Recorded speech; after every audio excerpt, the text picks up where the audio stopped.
কি হলো রে ভাই তোর কি হলো ভাই? কার সঙ্গে লাগাতে আসিস ইন্ডিয়ার সঙ্গে? কোথায় তোরা বাচ্চা বাপের কাছে শিখবি কি ছেলে হয়ে, তা না করে ছেলের সঙ্গে বাপের সঙ্গে হিট নিস? হ্যাঁ দেখলি তো এই অভিষেক শর্মা রান পায়নি বলে তোর কি বাবা কি নাচুনি। বাপ ইজ বাপ, বেটা ইজ বেটা, এটা মানতে শেখো তোমরা। ঠিক আছে, ঠিক আছে। Best of luck India and Pakistan is ফুটে গেছে। তোরা সবসময় ফুটে যাবি ভারতের ইন্ডিয়ার কাছে, টিকতেই কোনোদিন পারবি না। বেকার বেকার আসিস কেন?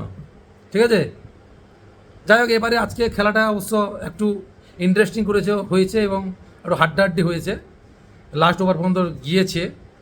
কারণ আমার মনে হয় সূর্যকুমার যাদব প্রথমে বল করাটা তার ঠিক হয়নি।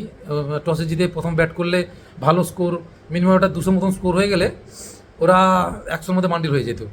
তো যেহেতু প্রথমে ব্যাট করতে নেমেছে এই জন্য ওরা একটু প্রথমের তাদের জুটিটা ভালো ব্যাট করেছে।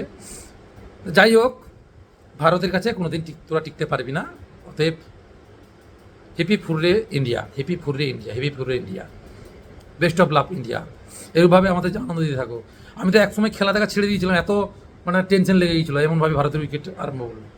বন্ধুরা তোমরা কী ভাবছো? তোমরা কেমন দেখেছিলে খেলা? কতটা টেনশনে পড়েছিলে আজকে?